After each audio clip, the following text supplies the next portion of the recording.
결정적 제보자가 의문의 죽음을 당하고 제보자가 남긴 결정적 증거물을 찾기 위해 권력은 수단 방법을 가리지 않고 행동합니다. 대외적으로는 제보자의 죽음을 우연이었던 것처럼 나아가 제보자의 제보가 거짓말이라는 프레임을 씌웁니다. 한편 범죄 조직과 결탁하여 남아있는 증거물을 찾고 제보자로부터 증언을 절에 들었을 가능성이 높은 제보자와 가까운 사람들을 말살하려 듭니다. 유일한 증거물을 건네받은 사망한 제보자의 지인은 죽을 고비를 넘겨가며 추적을 뿌리치고 권력의 죄악을 세상에 알려 범죄자들을 단죄합니다. 액션 영화에서 종종 볼 수 있는 아주 익숙한 서사입니다. 줄리아 로버츠와 멜 깁슨이 주연한 컨스피러시, 윌 스미스가 주연한 에네미 오브 스테이트, 안젤리나 졸리가 주연한 내가 죽기를 바라는 자들 같은 영화가 대표적입니다. 보통 이런 서사의 주인공은 도주 중인 사망한 제보자의 지인 혹은 그의 조력자입니다.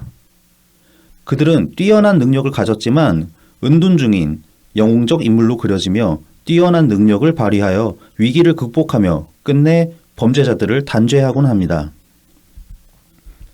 하지만 이런 서사가 해피엔딩으로 귀결되려면 저런 영웅들의 활약만으로는 부족합니다. 갖춰져야 할 조건이 하나 더 있습니다. 바로 가치 중립적인 언론입니다. 주인공들이 직접 범죄자들을 단죄하는 결말이 아닌 다음에야 권력의 죄악은 결국 언론의 보도로 폭로되는 결말에 이르릅니다. 권력이 단죄되는 결말에 이르러 큰 카타르시스를 줬던 이런 영화들이 점점 호소력을 잃어가고 있습니다.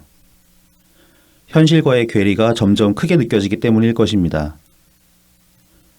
범죄를 저지르는 권력도 그것을 바로잡으려는 영웅적 소시민들도 세상에 존재하지만 모든 것을 객관적으로 지켜보고 써내려갈 언론이 없기 때문일 것입니다.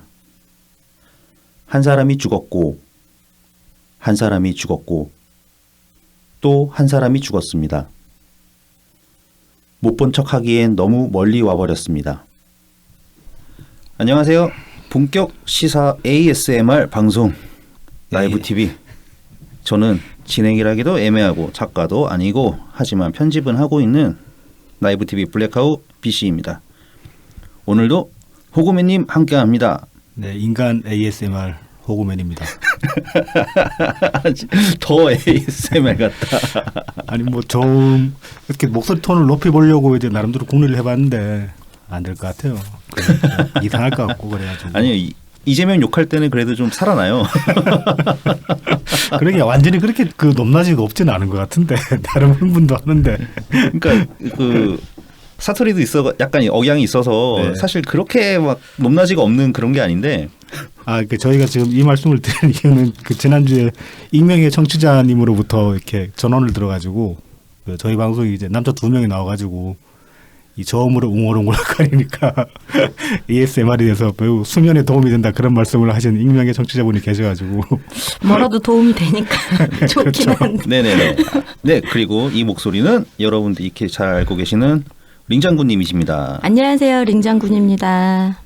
네네. 지난주에 그 익명의 청취자분 네. 그 얘기를 듣고 나서 편집을 하는데 네. 저희가 이제 지난주 제일 처음이 대통령님 신년사 이야기였잖아요. 그렇죠. 그때 극도로 가라앉았죠.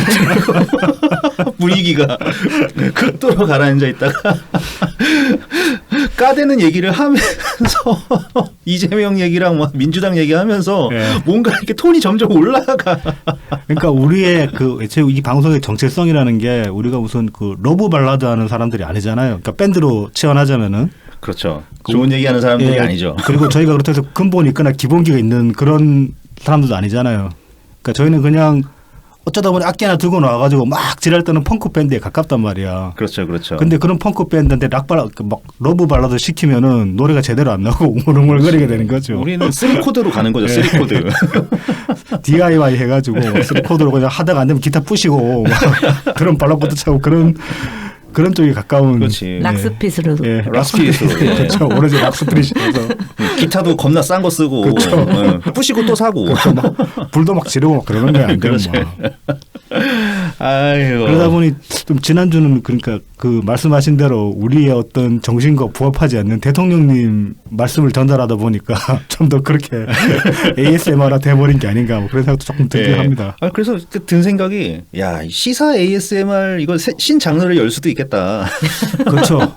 근데 이제 그게 좀 정말 목소리가 좋고 그런 예. 분들이 하면은 막 자면서 듣는 와중에 이렇게 잠재의식 속에 이렇게 주입이 될 수도 있겠지만은 우리가 그런 만큼의 전달력은 없는 것 같아요. 근데 저도 고백을 하자면은 저도 몇 번 이제 틀어놓고 주무셨습니까? 아 그럼요. 그러니까 이 가능성이 있다니까. 이게 기능성이 있는 거예요. 우리가. 장르를 서로 개척해 볼까 그러면은 좀 더 이 재능을 다듬어서 네, 그래서 그 잠들게 하고 네. 뭔가 세뇌를 자꾸 시키는 그러니까, 거지. 최면 방송 이렇게 가는 거죠. 근데 저희 청취자분들한테 뭐 세뇌시킬 게 있겠습니까? 그건 또 그렇습니다. 아 그건 되겠다. 후원 계좌는 3333 333 계속 그만 하는 거야. 말하다가 중간중간에 싹 집어넣어가지고. 아, 네. 그리고 또 저희가 정치 신세계 김남훈 프로께서 또 한 번 더 네. 한 번 더 언급을 해주셔가지고. 언급을 또 해주셔가지고 네.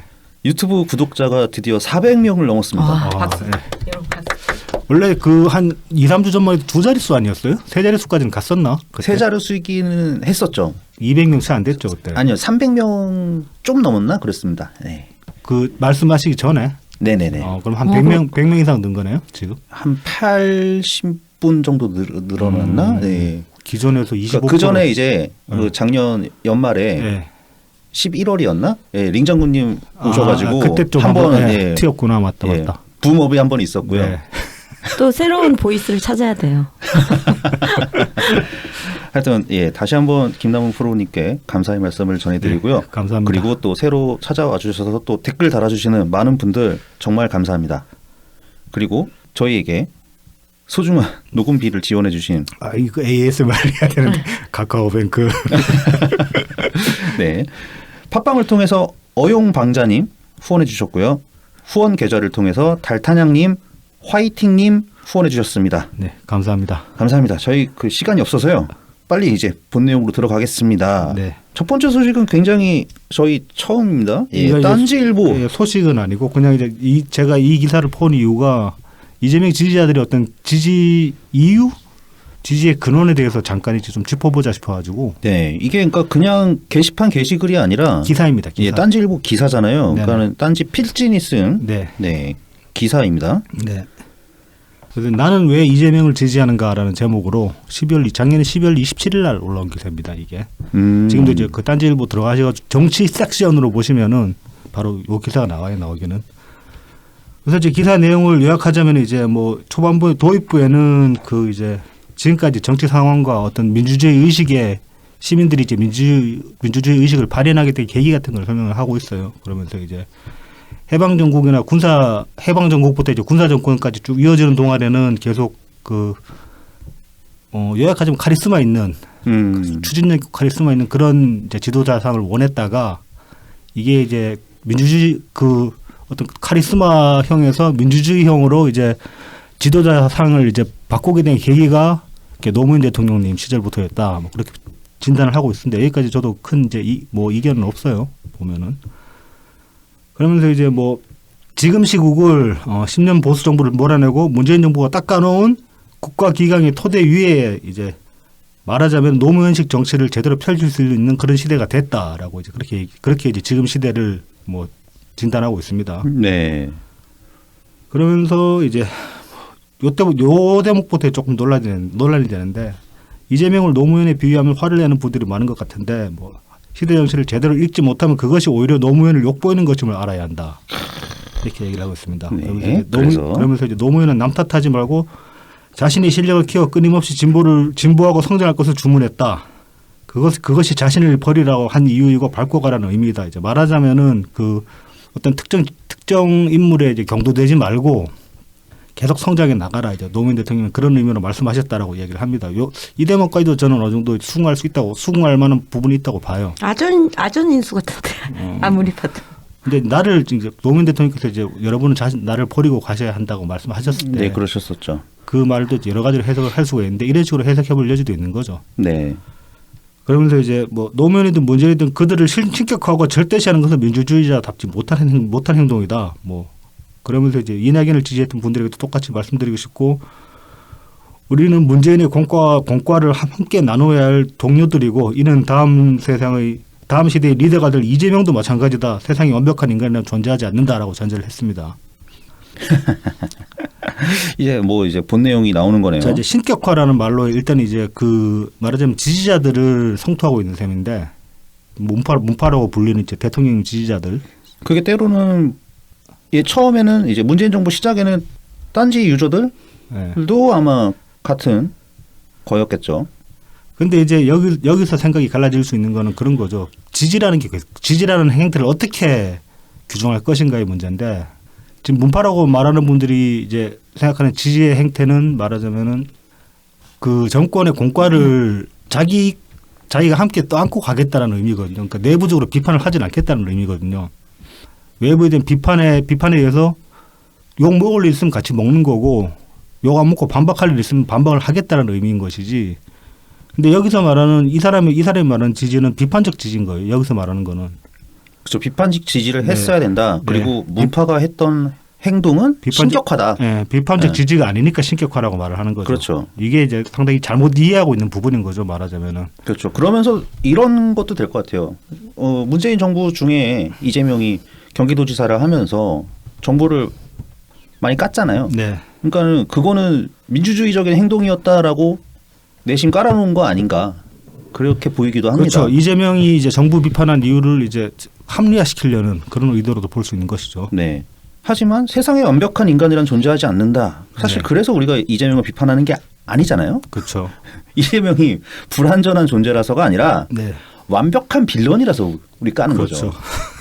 완벽한 빌런이죠. 네, 완전하죠. 네. 그래서 이제 이재명을 지지하는 이유를 이제 본격적으로 이야기를 하는데 이제 마키아벨리의 군주론의 한 대목을 꺼냅니다. 민족이랑 다정하게 대해주거나 아니면 철저하게 파멸시켜 버려야 한다. 무릇 인간이란 작은 모욕에는 반격하지만 크게 짓밟히면 반격하는 엄두를 못 낸다. 이거 말하자면은 아주 그냥 싹을 밟아버리든지 아니면 아예 건드리지 마라. 그런 얘기도 들리죠. 복수할 엄두를 못 내게 3족을 멸하든가 아니면 아예 복수를 아예 건드리지 마라. 너무 다정하게 대해줘서 완전히 네. 내 편으로 만들던가 네. 어떤 긴장 관계를 전혀 네. 허락하지 않는 네. 그런 자세라고 할 수 있겠죠. 그러면서 이제 이 양반이 이제 그 크게 꽂힌 대목이 뭐 분별 있는 잔인함, 신중한 잔혹 함을 요구하는 판단력이라고 합니다. 그러면서 이게 결정적으로 이 지점이 뭐 지금 대통령님한테는 없지만 이재명이 갖고 있는 것이고 기대되는 덕목이다라고 이야기를 해요. 그러면서 이게 이재명이 악마화되는 이유다. 네, 그것도 기득권 카르텔이 네. 이재명을 악마화한다. 싸움판에서 초월한 위치에 있는 듯 지켜만 보다 겨우 협치하라 한마디 하는 지도자가 아니라 필요하다면 직접 링에 선수로 올라가 손에 흙과 피를 묻히는 사람이라는 것을 경험한 것이다라고 이제 그렇게 얘기를 하는데 뭘 경험했는지 모르겠습니다. 이 사람은. 그러니까 이재명이 지금까지 기득권이랑 싸워가지고 손에 피와 뭐 땀을 묻힌 적이 있나요? 없어요. 그럴 일이 없었죠. 그렇다고 광고를 했죠 본인이. 그러니까 광고는 했는데 실제로 실적은 하나도 없잖아요. 없어요. 네. 예. 없는데 이제 이재명 지지자들이 많이 그런 얘기 하죠. 뭐 자 오히려 그럼 이 대목을 윤석열로 치환해 봅시다. 저는 이건 윤석열이 더 가깝다고 보거든요. 권력을 잔인하게 쓰는 거. 윤석열한테 주어진 모든 걸 다 썼으니까. 윤석열한테 조국은 자기 상관이었습니다. 조국이 기득권이었어요. 윤석열 입장에서는 법무장관이 분명히 검찰총장보다 상관입니다.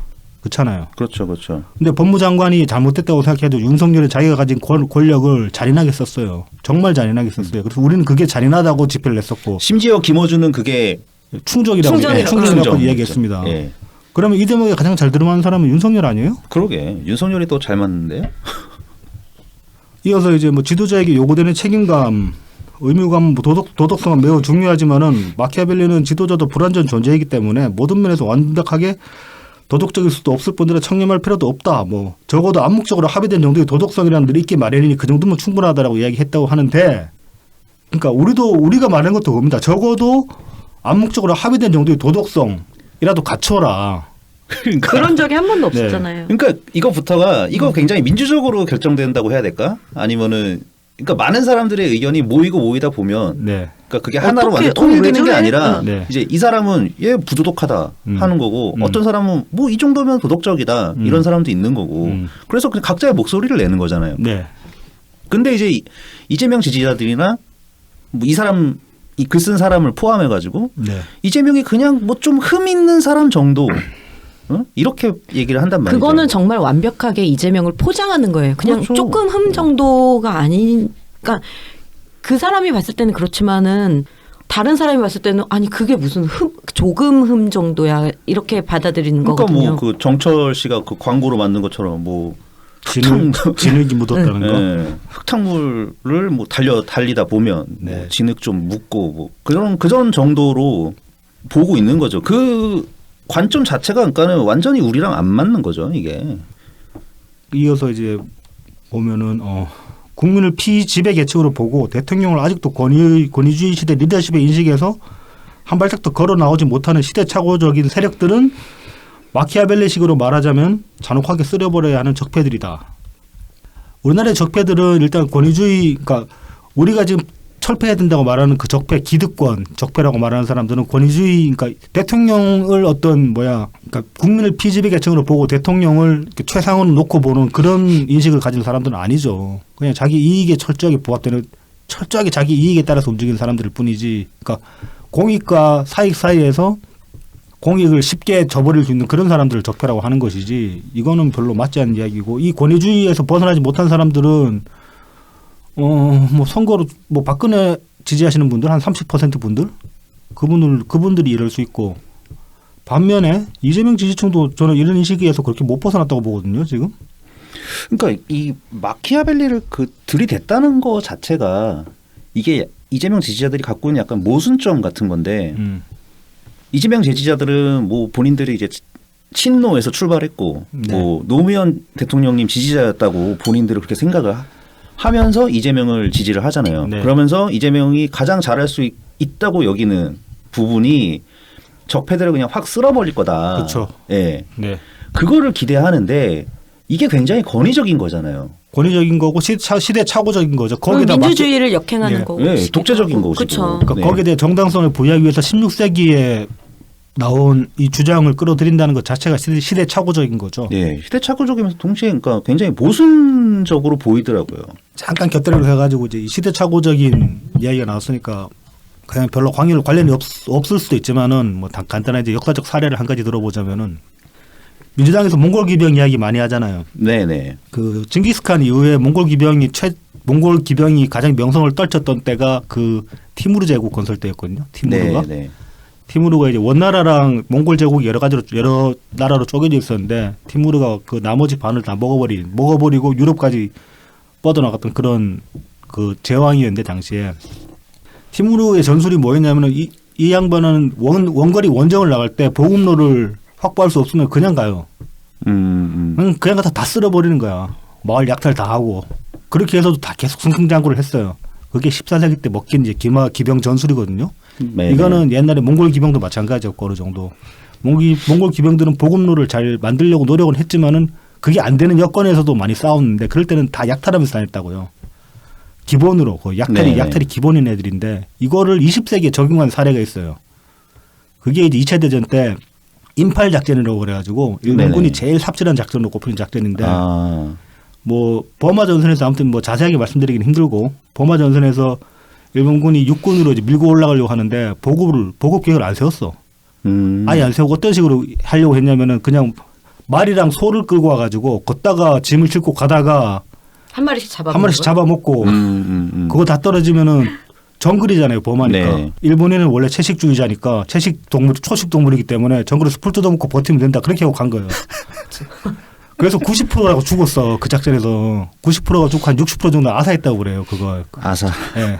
굶어 죽었군요. 예. 14세기에는 먹혔어요. 그런 식의 전술이. 근데 20세기에는 안 먹히지. 군장비 무게가 다르잖아. 한 사람이 그렇게 소 말에 싣고 가도 한 사람이 40km 이상씩 지고 가야 했다고요. 그 막 몇천 킬로 되는 산길을 가야 되는데 그 산도 막 해발 한 3,000m 되는 그런 산을 넘어야 돼. 그 짐을 지고 말도 안 되는 소리죠. 그러니까 이런 식으로 옛날에 먹혔던 뭔가 이런 그 개념들을 몇 세기 지나가지고 갖다 대는 거는 정말 시대착오적인 이야기라고 할 수 있는데 그렇죠. 뭔가 상징을 만들고 싶어하는 것 네. 같은데. 언제적 마키아벨리야 진짜로. 지금 민주사회에 민주사회 21세기고. 그렇죠. 그때는 군주를 가지고 하던 얘기였잖아요. 이때 말하는 민중이랑 지금 말하는 민중이랑 같을 수가 없어요. 뭐 인간의 속성은 변하지 않는다고 하지만은 정보를 접하는 접하는 경로도 다양해졌고 그 정보가 일방적으로만 들어온 게 아니라 쌍방향으로 왔다 갔다 하잖아요. 더구나. 네. 사람들끼리 이야기할 수 있는 장도 훨씬 넓어졌고 많아졌고 다양해졌고. 그런데 이런 식으로 이게 뭐 마키아벨리즘 갖다 붙여가지고 이 정당성을 부여하는 게 그러면서 이제 시대착오적인 세력들을 쓸어버려야 된다고 말하는 게 참 모순되지 않는가 뭐 그런 생각이 듭니다. 그 일본 그 장군 같네. 그 동남아의 일본 군들 다 꼬라박은 네. 그 유명한 장군 하나 있잖아요. 그 사람이 이 인팔 작전을 입안한 게 무타구칠이었냐. 그 사람이 이제 우리나라 독립운동가라고 불리는 일본군 장군이에요. 이 사람 전범 재판에서도 패스됐어요. 너는 우리한테 정말 소중한 사람이다. 그 나중에 막 뭐 국회의원 한다고 그러고 난리 쳤다니까 살아남아가지고. 그랬군요. 네. 아무튼 뭐 이어가겠습니다. 그러면서 이제 뭐 더 많이 사랑하는 쪽이 늘 손해 보는 법이고, 그러니까 변화를 거부하는 이들은 자신의 목숨이 그 변화가 자신의 목숨을 좌지우지할 것임을 잘 알기 때문에 저항을 하지만은 뭐 대부분의 사람들이 이제 무관심하다 그런 얘기예요. 그러면서 뭐 저들의 이익에 내 삶을 갖다 바치는 것이 내 삶의 개선을 기대하는 것은 불가능하다. 그러니까 뭐 깨어있는 우리가 나서야 된다 그런 식으로 얘기를 했어요. 그러니까 이게 여기서 이제 선민의식이 드러나는 거죠. 아 진짜 오그라듭니다. 제가 길바닥에 한 20년 돌아다니면서 결국 깨달은 교훈이 하나 있다면은 대부분의 사람들은 그렇게 정치에 무관심하지 않습니다. 다만 적극적이지 않을 뿐이에요. 네. 그러니까 더 많이 사랑하는 쪽이 늘 손해보는 법이다. 웃기지 말라고 하십시오. 그냥 당신이 꼴려가지고 하는 거예요. 제가 방송에서 몇 번 말씀드렸지만은 그건 당신 취향이야. 당신 손해보는 것도 없어요. 당신은 그 일 하면서 더구나 딴집 실전이면 이 양반은 돈도 버네. 더 많이 사랑해서 돈도 버네. 돈도 벌고 사람들 만나가지고 교류하면서 보람도 얻고. 우리랑 같은 자영업자? 자영업자죠. 그러니까 뭐가 그냥 누가 등 떠밀어서 강제한 것도 아니잖아요. 그럼 더 많이 사랑해서 손해 본다는 거는 있을 수 없는 얘기예요. 애초에 이거 뭐 연애 관계에서도 마찬가지입니다. 더 많이 사랑해서 뭘 손해 봐요. 더 많이 사랑하면 그만큼 자기가 더 좋은 거지. 더 많이 퍼줬다고 해도 더 많이 퍼준 만큼 내 마음이 더 충만해지는 거 아닙니까? 저는 이 새끼들한테 진짜 너무 가짜다고 느껴지는 게 이런 네. 선민의식에 깃댄 그런 가스라이팅 있잖아요. 네네. 얘네들 전매 특허잖아요. 정용진 그 아빠서부터 해가지고 나 너무 같잖아 이렇게 얘기하면은 네. 그러니까 이게 들어먹긴 해. 자기들 그 신도들 상대에서는. 그렇죠. 이 사람은 또 딴지 필진이라서 그런지 몰라도 스스로가 스스로를 가스라이팅 하고 있는 거 아닌가 이런 느낌도 좀 있네요. 너무 같잖아요. 진짜로 이렇게 저도 사회생활을 하다 보면은 제가 이렇게 좀 이렇게 반항심이 많기는 하지만 사회에서는 좀 수긍도 많이 하고 이제 얘기도 많이 들어주는 편이거든요. 네. 그러면 이제 거래처나 이렇게 저한테 가스라이팅을 먼저 거는 경우가 있어요. 이런 식으로 하시면 안 됩니다, 대표님. 뭐 이렇게 해가면서 뭐 이제 광고 이제 대행사나 이런 사람들이 그러면은 그래 한번 해봐라. 일단 들어보기는 하는데 네가 무슨 말하는지 들어줄게. 네. 근데 그 유시민도 그 가방끈 컴플렉스 있으시죠? 이것도 난 너무 가짜는 거야. 네. 그렇죠. 예, 맞아요. 예, 나는 이 사람들의 이 전매 특권이 가스라이팅이나 이제 그 자기 식대로 이제 해석해가지고 그것이 옳다고 믿는 사람들 너무 혐오해요, 진짜로. 너무 소름 끼쳐, 진짜로. 아니 그거를 왜 유시민 그때도 한 40대, 40대 되지 않았을까요? 그때 그 노무현 대통령 이제 후보 시절이었으니까. 네, 그렇죠. 그때도 저는 그 사람의 그 나이 때에 이런 얘기를 했다는 게 난 너무 소름 끼치는 거야. 저는 뭐 한편으로 유시민 그 나이 때 그 얘기 했다는 거는 그럴 수도 있다고 생각합니다. 그러니까 그때까지만 해도 유시민이 좀 징그러운 얘기지만 어렸으니까. 근데 이제 그 유시민이 정말로 성장을 했다면 나이 들고 나서 자기가 그 얘기한 게 얼마나 부끄러운지 그런 식으로 한번 자기 반성을 드러낸다든지 그랬으면은 과연 할까요? 그랬다면은 좀 다르게 생각할 여지가 있었을 수도 있었을 것 같아요. 그러니까 그 에피소드를 뭐 그 에피소드를 그냥 녹화까지 아니, 그 영화에 그거 최근에 얘기한 거예요. 자기 그러니까, 그러니까 그 예전에 이제 대통령님께 그 질문을 했었다고 최근에 네, 얘기했었잖아. 그러면서 이제 대통령님께서 아무 대답도 안 하셨다고 그거를 뭐 자기가 옳다는 마치 이제 인정 대통령님께서 인정했다는 것 마냥 그걸 아직도 그렇게 생각한다는 거예요. 한심해서 대답을 안 하는 걸 수도 있어. 그러니까 이제 지금 유시민을 욕할 수 있는 그 한심하다라고 이야기를 할 수 있는 것이고 앞서 말씀드렸다시피 저는 뭐 옛날에 그렇게 얘기했을 수도 있다고 생각해요. 유시민이 그때는 그러니까. 뭐 대가리 피도 덜 말랐고 속된 말로 그렇죠. 예. 그래가지고 이제 그렇게 얘기를 했는데 좀 지나고 보니까 내가 그때 얼마나 얼차없는 소리를 했는지 알겠더라. 차라리 그렇게 했으면은 대통령님이 아무 말씀 안 하신 게 참 그 내가 뭐 대답할 가치도 없는 그런 질문을 했구나. 그 당시에 내가 얼마나 병신 같았나 그런 식으로 그 상황을 회고를 했다면은 유시민에 대해서 다르게 해석할 이해할 여지가 있었겠죠. 하지만은 뭐 그 에피소드를 전혀 그런 뉘앙스로 말을 하진 않았기 때문에. 네, 그렇죠. 그래서 유시민 만약에 우리가 기대하는 것처럼 유시민이 얘기를 했다면은 유시민 자체가 지금의 유시민이 아닐 거예요. 그렇겠죠. 이따가 이제 한번 또 짚어보겠습니다. 네. 유시민 씨 짚어보도록 하고요. 다시 이제 이 게시글 딴지 기사로 그러면서 넘어가죠. 이제 그 이재명이 이제 권력을 잔인하게 쓸 수 있기 때문에 지지한다는 것 이외에 또 다른 이야기를 하는 게 이제 이재명은 누구를 위해서가 아니라 자신을 위해 정치를 하는 인물이다. 이건 맞는 말 같은데 일단 그러고 이제 넘어가 보면은 그는 자신이 밑바닥 생활을 하면서 살아오는 과정에서 체득한 원하는 세상의 가치를 구현하기 위해 정치를 하는 인물이다라고 이재명을 해석을 했어요. 고생하면서 겪은 부조리들을 타파하려고 정치를 한다. 이재명이. 전혀 아닌 것 같은데. 네, 전혀 아닌 것 같은데. 그러면서 이게 오히려 이제 기득권들과의 비타협적으로 뭐 그들을 역으로 이용할 줄 아는 전략적 사고를 하게 만들었을 것이다. 무엇이? 무엇이? 이건 미화죠, 그냥. 그래서 이제 많은 진보 인사들이 그 점에서 이제 전략적 타협을 제대로 못 해가지고 헛발질하고 그 다음에 애초에 정치의 가치 기준을 자기를 위한 것이 아니라 남들을 위한 것이라는 어떤 시혜성 의미를 두기 때문에 뭐 엉뚱한 행보를 걷고 이제 실패를 하게 되는 경우가 많은데 이재명은 그렇지가 않다. 뭐 그렇게 이제 진단을 했습니다. 마지막으로.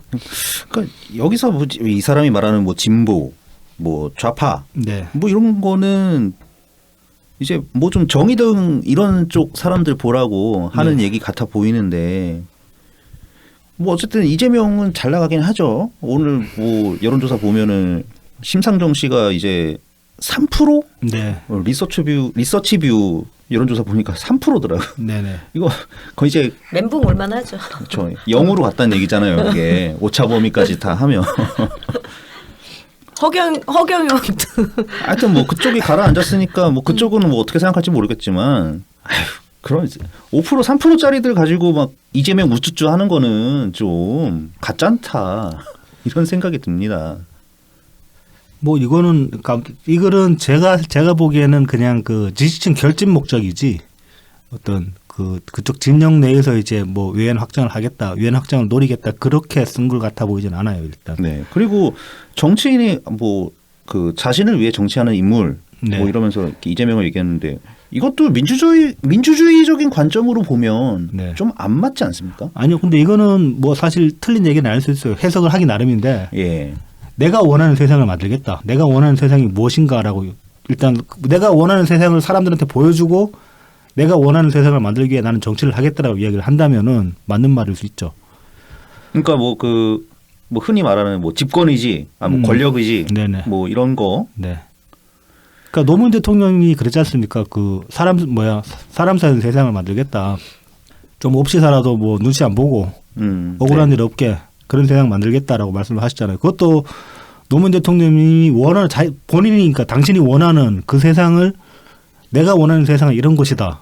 이런 세상을 나는 이런 세상을 만들기 위해서 나는 정치를 하겠다. 여러분들이 함께하지 않겠는가라고 말씀을 하신 거니까 뭐 이 말 자체는 틀린 게 아닐 수 있으니까 이재명이 나를 위해서 정치를 한다는 말은 틀린 게 아닐 수 있겠는데 문제는 이재명이 나를 위한 정치를 한다면서 그 보여주는 비전이 어떤 모두를 위한 세상인가 하면 그건 저는 아닌 것 같거든요. 그렇죠. 대장동 것만 봐도 그렇잖아요. 대장동권, 네. 모라토리움, 네. 뭐 성남시장 때부터 경기도지사까지 이어지는 여러 정책들을 보면 뭐 거기서 혜택을 본 사람들도 있기야 하겠지만 소수가 혜택을 보죠. 소수가 혜택을 보고 네. 소수가 많은 혜택을 받고 네. 다수가 이제 그 혜택의 뒷감당을 다 같이 지게 되는 거죠. 그런 그렇죠. 구조인 거죠, 항상. 그러면 이거는 그 뭐 공정이랑 그런 거는 거리가 멀잖아. 그렇죠. 그죠, 딱 공산당이죠. 그러면서 이제 말하자면은 이재명은 그렇게 자기 자신을 위한 정치를 하기 때문에 변절하지 않을 것이다라고 이제 이 사람이 그렇게 진단을 한 건데 말하자면은 그리고 전두환이지 뭐. 그렇지. 전두환도 맞다. 전두환도 변절은 안 했죠. 네.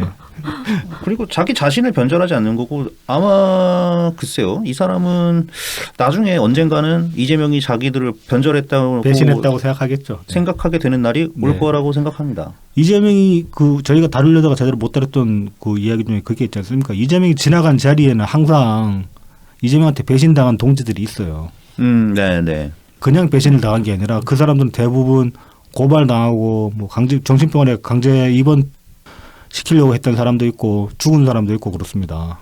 그 중에 한 사람이 지금 그 장영하 변호사 같은 경우도 그렇죠. 예. 네. 그랬던 인물입니다. 네네. 네, 성남에서 원래 그 호남 향후의 성남 지금 그 지부 성남 그 하시고. 어디 야탑인가 거기서 매일 하는 그 대장동 규탄 집회. 네, 성남일보 모동희 기자님. 네, 거기 그 주최자들은 다 이재명이랑 예전에 같이 활동했던 분들이잖아요. 네, 같이 시민운동 하셨던 분들입니다. 네. 그러니까 그분들이 변절하지 않고 이재명이 변절한 거죠. 그렇죠. 근데 무슨 이재명이 뭐 자기를 위해 그러니까 이재명은 자신을 위해서 하니까 철저하게 쉽게 변절할 수 있는 사람이에요. 말이 그래서 있죠. 자기 막 바뀌는 이익에 것처럼. 반하면 네. 누구든 버리고 철저히 짓밟고. 뭐 시간 나시면 이 기사 한번 원문 읽어보시는 것도 괜찮을 것 같은데 저는 원문 읽고 나서 처음 느끼는 느낌은 딴지일보 수준이 정말 질이 많이 떨어졌구나라는 걸 느꼈어요.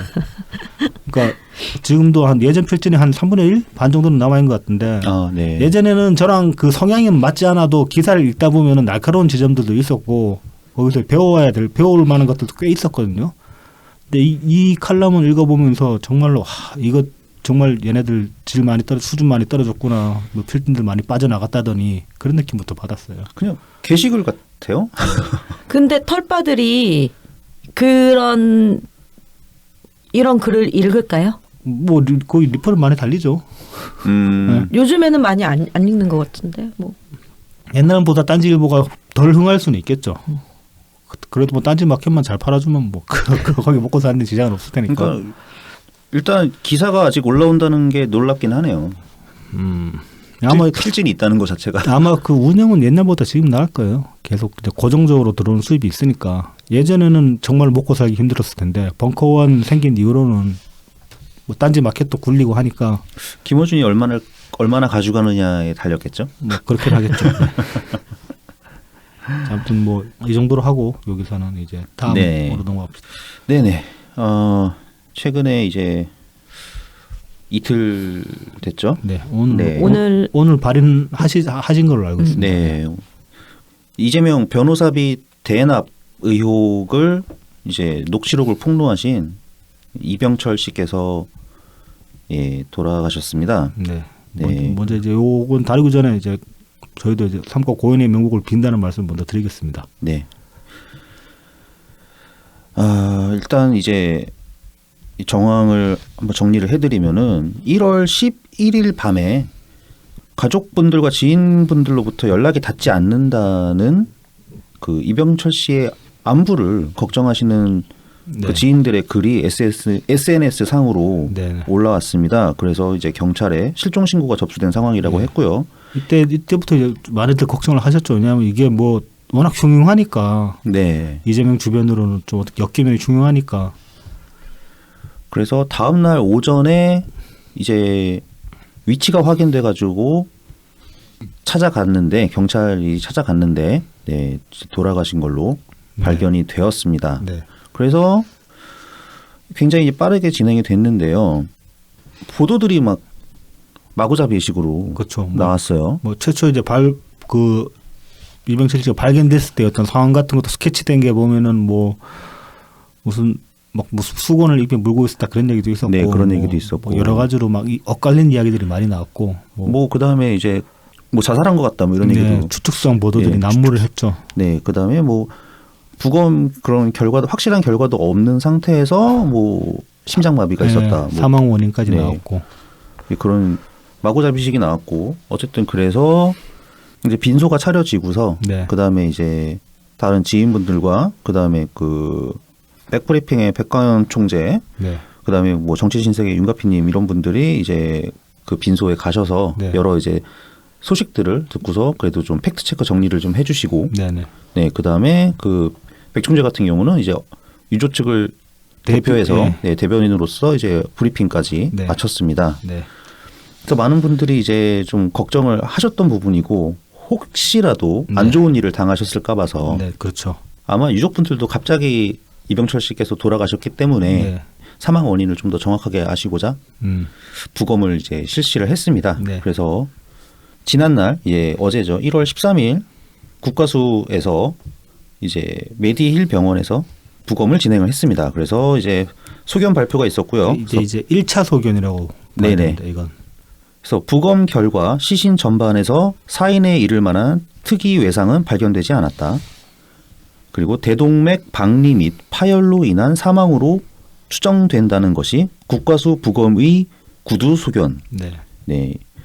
그래서 대동맥 박리 및 파열은 주로 고령, 고혈압, 동맥경화 등 기저질환에 의해 발생 가능한 심장질환이고 네. 이병철 씨 같은 경우는 중증도 이상의 관상동맥 경화 증세가 있었고 심장이 보통 사람의 거의 2배에 가까운 심장 비대증 현상이 있었다. 네. 그래서 이제 이런 것들이 있는 걸로 봐서 대동맥 박리에 의한 파열, 대동맥 파열로 사망 원인이 추정된다는 이야기를 했고요. 이제 향후 더 정확한 검사를 위해서 이제 혈액, 조직, 그다음에 약물 검사 등의 검사를 통해서 최종 부검 소견을 통해서 명확한 사인을 규명할 예정이다. 네. 예, 이렇게 발표가 나왔습니다.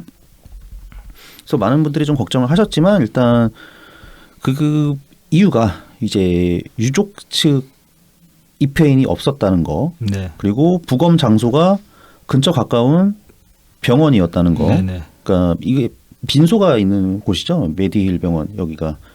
그래서 이거는 뭐 오늘 이제 낮에 네. 그 윤가피님께서도 이제 팩트 체크를 해주셨는데 네. 다 가능한 것이라고 하고 네. 다만 이제 그거였어요.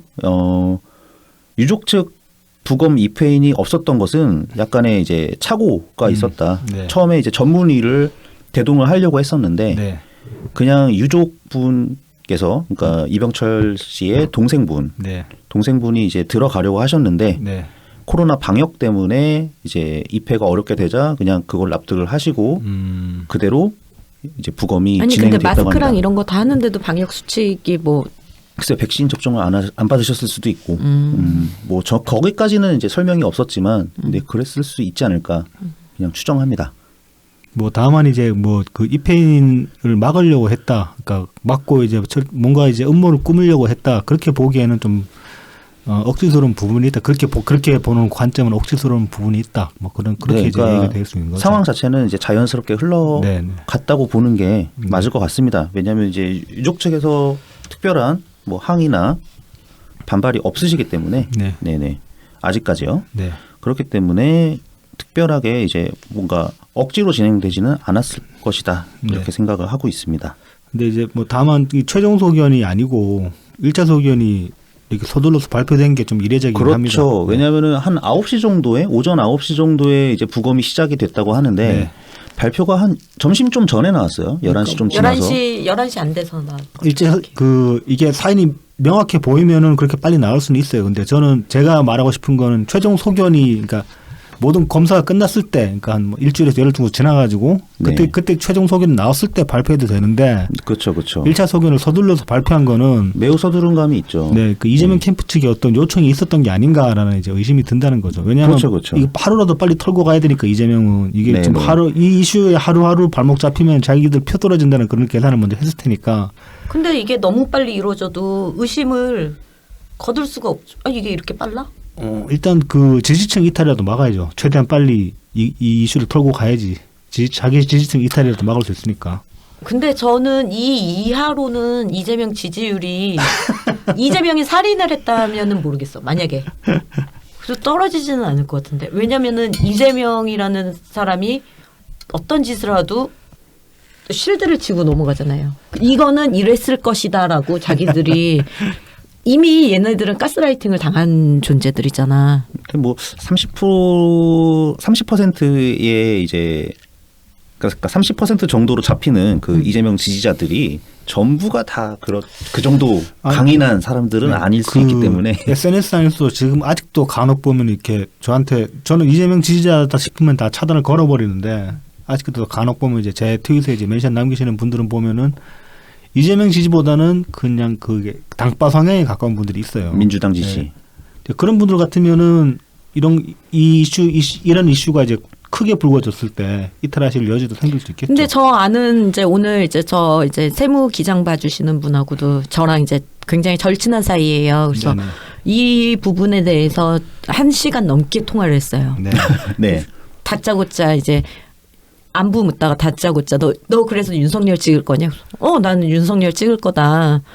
이런 식으로 얘기를 하다가 이런저런 사안에 대해서 주고받고 이건 이렇지 아니 그건 그렇지 이렇게 서로 네. 굉장히 이제 얘기를 나눴거든요. 네.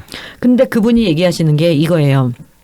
그러니까 그냥 세무사도 아니고 이제 자기 이제 이름을 가진 세무법인도 이제 하고 계시니까 좀 어느 정도 이제 규모가 있는 분이라서 그래서 네. 그분이 말씀하시는 게 아니 우리나라 대한민국이 어떤 나라인데 나도 신문을 보고 있고 나도 신문을 보고 있는 사람이고 근데 왜 네가 얘기하는 것들은 신문에 왜 다 안 나오냐 조중동이라도 그거를 쓰지는 않았을 썼을 거 아니냐 근데 왜 나는 모르고 있느냐 나는 네 말을 나는 그래서 우리나라 대한민국 그렇게 허술하지 않기 때문에 이게 좌우의 견제가 팽팽하게 이루어지기 때문에 나는 그 뉴스 네가 얘기한 뉴스들을 나는 다 접했을 거라고 나는 생각하는데 내가 읽은 신문에서는 그런 내용이 없다.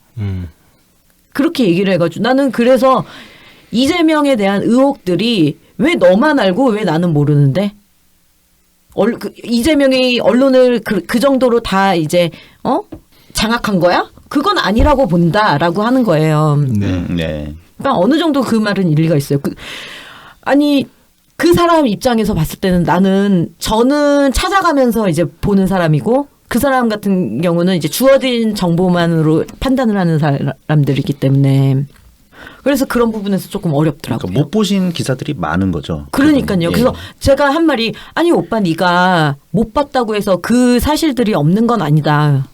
네, 기사로 보도된 부분들도 제법 있고요. 그렇죠. 그래서 이렇게 몇 가지 이렇게 던져주긴 했는데 이제 그 다음으로는 이제 저한테 답을 안 하는 게 그러니까 더 이상 싸우기 싫어서 안 하는 거일 수도 있고 그런데 이제 일단 뭐 다음에 또 얘기를 한번 해보긴 해봐야죠. 그래서 마지막으로 결론 낸 게 오빠 그러면은 그 변호사비 대납이나 대장동 문제가 사실로 밝혀질 경우 어떻게 하겠느냐. 그럼 나는 이재명은 안 찍겠지만 윤석열은 도저히 찍을 수가 없다. 하지만 이재명을 찍지는 않을 것이다. 만약에 그런 의혹들이 사실로 정말 드러나게 되면 우리나라 검찰이 그렇게 허술하지도 않고 그렇게 덮는 검찰들이 아니다라고 이렇게 굳게 이제 믿고 계신 분이에요. 네네. 네네. 그래서 답답하더라고요. 네, 뭐 이해는 합니다. 네, 그분 생각이 뭐 어떤 건지는 이해는 갑니다. 자, 그래서 다시 그 이병철 씨 이야기로 넘어오면 어쨌든 상황은 그렇게 진행이 됐고요. 이제 오늘 아침에 이제 발인까지 해서 장례 절차가 다 끝났습니다. 네. 끝났는데 이 이병철 씨의 죽음을 가지고 장난질대로 치는 놈들이 있어가지고 그게 민주당이고 그다음에 이재명을 지지하는 유튜버들이고 네. 그거를 퍼다 나르면서 댓글을 다는 이재명 지지자들이었습니다. 네. 이건 진짜 뭐 이제 그 이병철 씨의 지인 중에 그 이민석 변호사도 있고 그 녹취록 관계돼 가지고 법률적인 도움을 주셨던 변호사분들이 계셨기 때문에 이분들이 댓글들을 적극적으로 대응하신다고 합니다. 네. 네. 그 정치신세계 오늘자 그러니까 1월 14일자 이제 그 방송편 보시면은 이제 윤과피님이 거기에 관해서 이제 자료들 좀 요청한다고 네네. 그런 댓글도 보인대로 이제 자료 캡처해가지고 보내달라고 그런 말씀도 하셨죠. 예, 그래서 보내주시기 바라고요. 그래서 한번 살펴보겠습니다. 이놈 꼭 빠지지 않는 이 열린공감 TV 이 사람들이 이 부검 결과도 나오기 전에 이병철 씨께서 모텔에 장기 투숙하면서 폭음을 한 결과 심장마비에 이른 것으로 보인다. 네. 네, 이런 얘기를 했어요.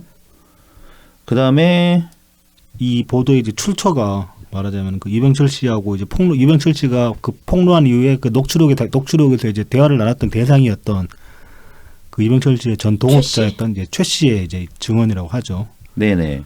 그래서 이게 일단은 뭐 술, 담배 이런 거는 나쁩니다. 근데 네, 이제 나쁘긴 해요. 술 많이 마시다가 심장마비로 죽는 경우는 없습니다.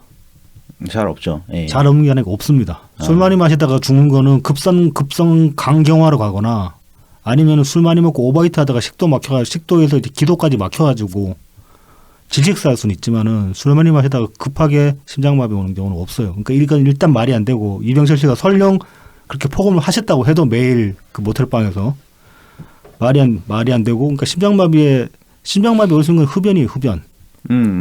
술은 소화기나 그다음에 간 계통을 작살내지 그 순환기를 작살내지는 않습니다. 술은. 그러니까 애초에 말이 안 되는 소리를 한 거예요. 얘네들은. 어쨌든 뭔가 이거 그 악랄한 좀 프레임 작업이죠. 네. 그러니까 모텔에 장기 투숙했다 그러면 그것만 해도 좀 사람 이상하게 보기 마련이니까. 네.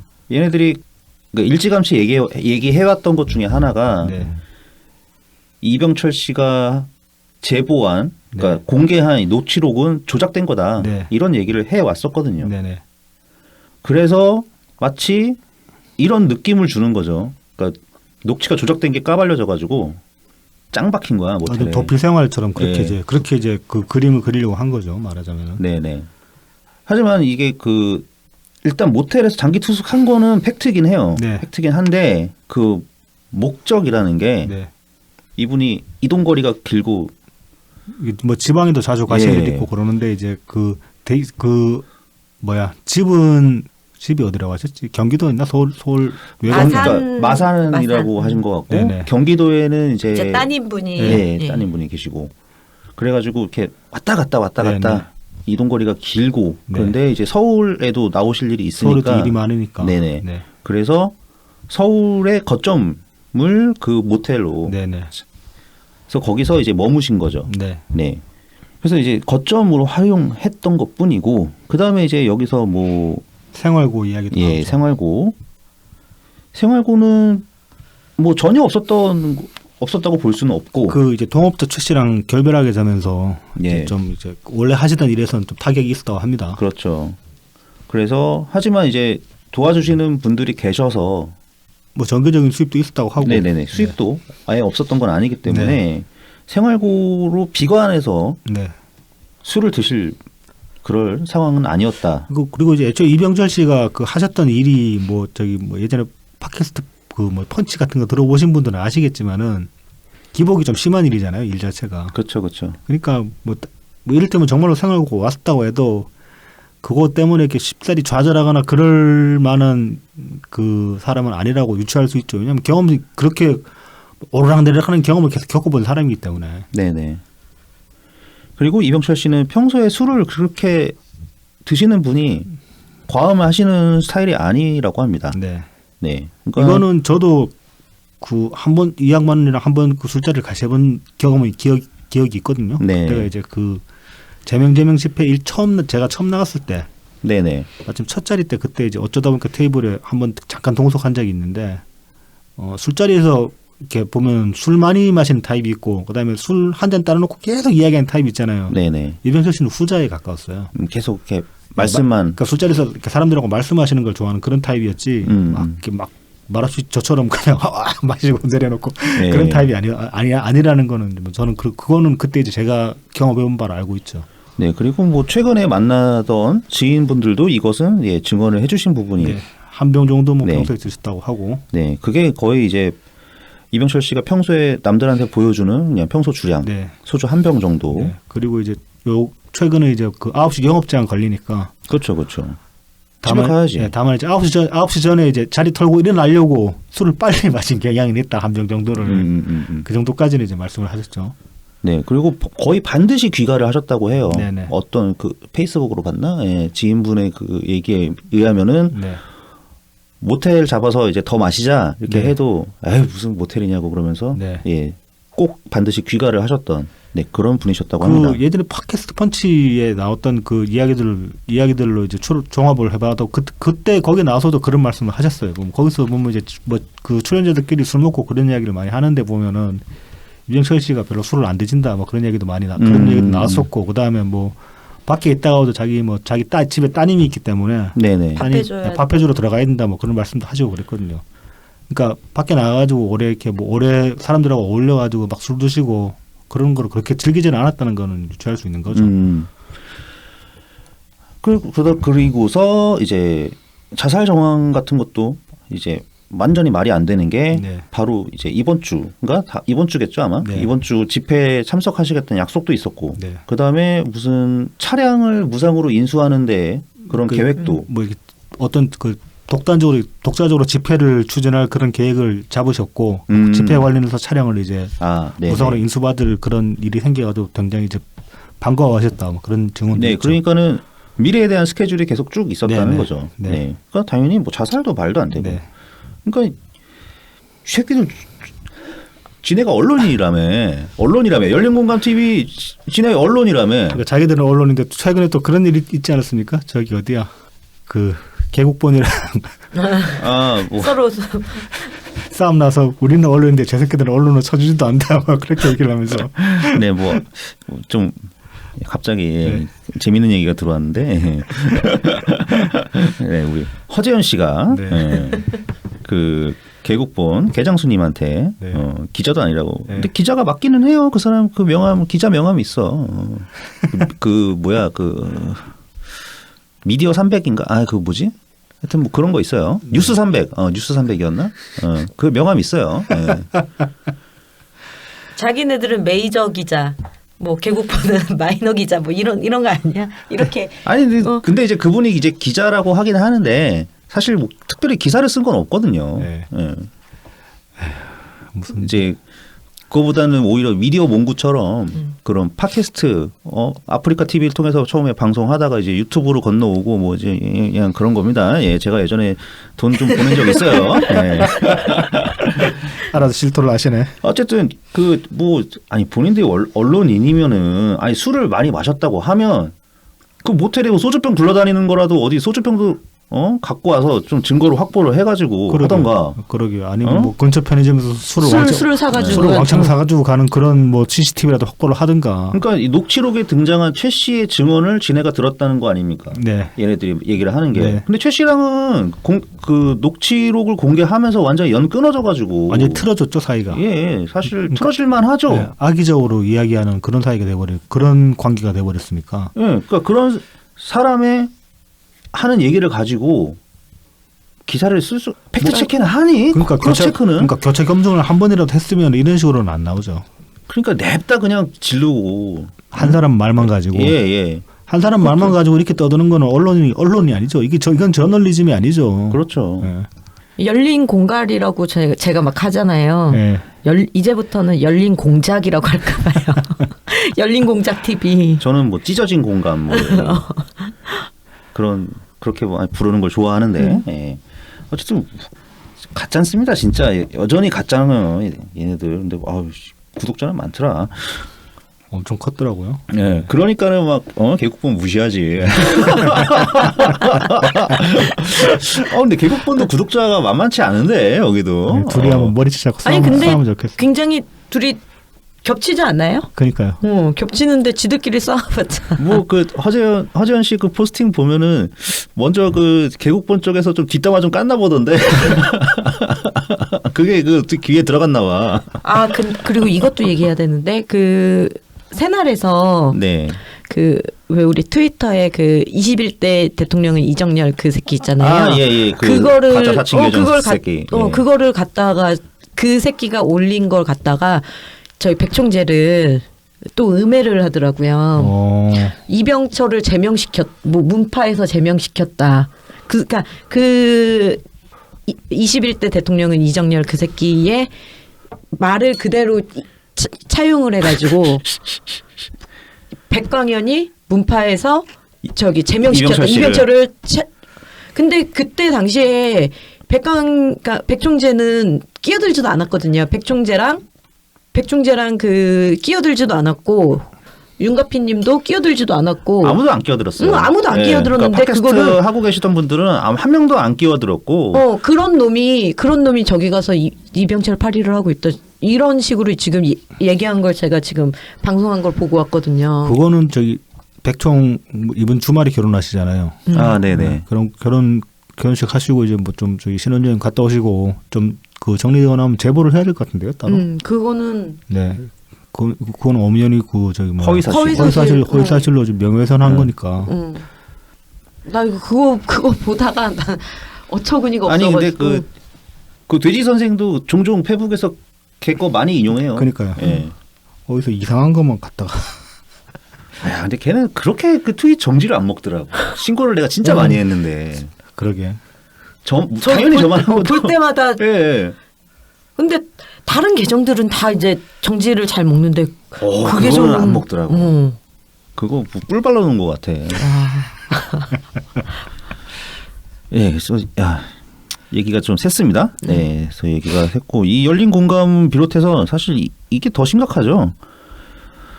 이병철 씨가 돌아가시고 난 다음에 더불어민주당 선대위 공보단에서 바로 성명이 나왔어요. 네. 그러면서 이제 언론에 부탁드립니다. 이런 제목으로 나왔습니다.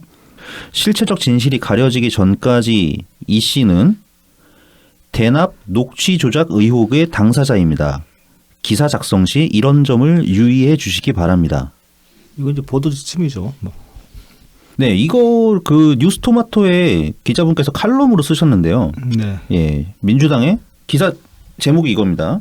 민주당의 신보도 지침에 대한 유감. 이건 이제 요 변호사비 대납 이 이야기는 아니고. 네네. 근데 이제 민주당이 이런 식으로 계속 이재명 관련해 가지고 기사마다 이제 건건히 개입하면서 어떤 이재명 관련 의혹에서 이재명을 자꾸 지우려고 네. 그런 의도로 이제 계속 언론사들을 이제 쪼인다는 그런 이야기죠. 근데 이 기자분께서 이 보도 지침이 이제 전두환 시대 때 있던 거 아닙니까? 네. 뭐 전두환 비슷 안기부에서 이렇게 뭐 네. 기사를 뭐 영화 배치를 어디에다가 하고 그 영화 1987 어떤 식으로 1987 보면 나오잖아요. 네네. 그러니까 동아일보 그때 그 데스크에서 족같아서 못 해먹겠다 그러면서 결국 그 보도 지침이고 뭐 무시하고 그냥 다 내보내라 그러면서 이제 그 뒤집어지잖아요, 판이. 네. 그러니까 사실 뭐 민주당이 그냥 반론을 한다고 하면은 그거 가지고 뭐라고 하겠습니다만 얘네들이 네. 이걸 선을 넘은 언론사거든. 거거든. 제목 바꾸라고 요청을 했거든요. 그렇죠. 예, 그러니까 이재명을 배제시키라는 거죠. 선 넘은 거거든요. 의혹에서. 이게 네. 단순히 반론 제기가 아니라. 이 뉴스토마토 칼럼에 나오는 기사는 이제 그 대장동 사업에서 이제 김만배 측이 이제 이재명 지시에 따랐다라고 이제 그렇게 이야기한 거예요. 재판에서. 네, 그 재판에서 이재명 지시에 따랐다고 이야기한 거를 보도를 하니까 이재명 지시라는 표현이 틀린 표현이고 성남시 공식 방침으로 표현하는 것이 맞다라고 민주당이 정정을 요청을 했어요. 그러면서 이거를 무시할 경우에는 뭐 언론중재위원회 제소 등 취할 수 있는 법적 조치에 착수하겠다라고 이제 으름장까지 놓은 상태죠. 그러니까 언론사 기사의 제목에 손을 대면서 이거를 하지 않을 경우에 제목이랑 내용까지 손을 댄 거지. 네, 제소하겠다. 네. 아니 그러니까 내용을 뭐 손을 댄다는 기보다는 뭐 반론을 할 수는 있는데 제목을 바꾸라고 얘기하는 거는 이거는 그러니까 이 민주당 측 주장이 웃기는 게 민주당 측에서 이렇게 주장을 할 수는 있습니다. 그거는 저기 성남시의 방침이다. 이재명의 지시가 아니고 방침이라고 민주당 측에서 그러니까 말하자면 이재명 변호한 측에서 그렇게 이야기를 할 수는 있어요. 그러면 기사에서 다뤄야 될 건 두 가지 말을 다 다루면 되는 거예요. 그렇죠. 김만배의 주장이랑. 예. 왜냐하면 이 양측 주장 중 어느 게 옳다라고는 아직 판결 난 게 아니기 때문에. 뭐 판결이 나지 네. 않고 그냥 그다음에 독자들이 네. 알아서 각자 알아서 읽어보고 판단하면 되는 거니까. 판단하면 되죠. 근데 민주당은 지금 우리 입장이 무조건 옳으니까 우리 입장이 진리니까 다른 소리 하지 마라고 지금 강압하는 거죠. 그렇죠. 이건 심각한 문제입니다, 사실. 네. 이건 대통령 겨우 후보밖에 안 된 인간인데 후보도 아니지 지금 공식 후보 등록도 안 했는데 그리고 이런 일이 웃기죠. 민주당에서 일어났다는 네. 게. 성남시 공식 방침으로 하면 뭐 달라집니까? 이 새끼도 웃기는 거야. 근데 이제 그런 건 있을 수도 있잖아요. 그 요즘 다수의 사람들이 기사를 안 보고 기사 표제만 보고 쑥쑥 지나가니까 제목에서 이재명 빼버리면은 이게 이재명이랑 좀 나을 수는 있죠. 관련 없는 일처럼 인식될 수는 있죠. 네. 그러니까 그거를 노린 그러니까 거잖아요. 그런 거 그정 알량하게 그거 노린 건데 성남시 공식 방침이라고 하면 책임자가 누굽니까? 사인한 사람이 이재명인데. 대장동 관련 서류 10개 넘는 결제 서류에 사인을 했어요. 이재명이 직접. 아니 근데 성남시 공식 방침이라고 기사가 나오면은 그냥 휙휙 지나가면서 보는 사람은 반 정도는 은수미 책임인 줄 알걸? 아, 그럴 수도 있겠네요. 네. 그럴 수도 있겠네요. 네. 예. 그렇죠. 어쨌든 만약에 민주당식으로 하면은 이명박한테 사자방 책임을 물을 수 없는 거예요. 맞아요. 예. 4대강 자원외교 방산비리 이거 이명박의 책임지라고 민주당이 주구장창 외쳤었는데 그렇죠. 이명박이 한 거 아니라고 하면 아까 앞에서 잠깐 이야기했지만은 그 택시 타고 오시다가 세월호 때문에 기사분이랑 싸웠다고 하셨잖아요. 지금 민주당 논리대로 하면 그 기사분 말씀이 맞아요. 박근혜는 책임이 없어요. 해경이 책임을 져야 돼요. 그러니까 해경이 나쁜 놈들이지 박근혜한테 책임 묻는 건 잘못된 거예요. 민주당 논리대로 하면은 왜냐면 이재명이 책임자인데 이재명이 사인까지 했는데 이재명을 배제시키려고 하고 있으니까 민주당이. 그렇죠. 그럴 거면 제가 누차 말씀드리면 그럴 거면 대통령을 왜 뽑습니까? 그러니까요. 예. 그냥 공무원들 돌아가면 되잖아요. 네, 공무원들 그냥 실무자들이 책임지고 다 하면 되겠네.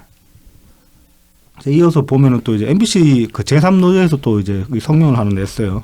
MBC가 지금 노조가 2개인데 원래 이제 그 전국 언론연합, 전국 언론노조연합, MBC 본부, 언론노조, 예. 언론노조의 MBC 본부 여기가 제일 노조거든요. 원래 있던 노조, 옛날부터 연락이 쌓아왔던. 네네. 그다음에 이제 그 뒤에 이제 노조가 두 개가 더 생겼는데 그게 합쳐져 가지고 이제 제3노조라고 하나가 됐는데 여기가 말하자면은 그 정치색이 반대가 되는 노조인 거예요. 그러니까 지금 가세연의 그 김세희가 있던, 네, 김세희가 있던 거기도 이제 그 노조, 그 노조인데 거기서 성명을 냈어요. 성명을 내면서 여기서 낸 성명이 이제 그 이병철 씨 사망 관련 기사에 관한 내용입니다. 보면은 MBC 뉴스데스크에서는 이병철 씨 사망 그 기사 보도를 뉴스데스크 말미에 이제 짤막하게 한 건만 보도를 했다. 그러면서 이제 이 리포트 내에 이재명의 이름을 한 번도 부르질 않았다고 해요. 그냥 이 후보. 그러니까 보통은 이재명이라고 얘기를 하고서 그 다음에 뒤에 나오는 거는 이 후보 그 이렇게 얘기하는데 줄임말로 그렇게 할 수 있는데 그렇죠. 처음부터 끝까지 이재명이라는 말 자체를 아예 안 했다고 합니다. 예. 그러면서 이 후보의 공직선거법 위반 사건 이렇게 이제 규정을 했고 그다음에 수임료로 현금 3억 원과 20억 원 상당의 주식을 누군가에게 받았다는 내용이 담긴 녹취록이라고 말했는데 이 누군가가 이제 쌍방울이거든요. 그렇죠, 쌍방울. 네.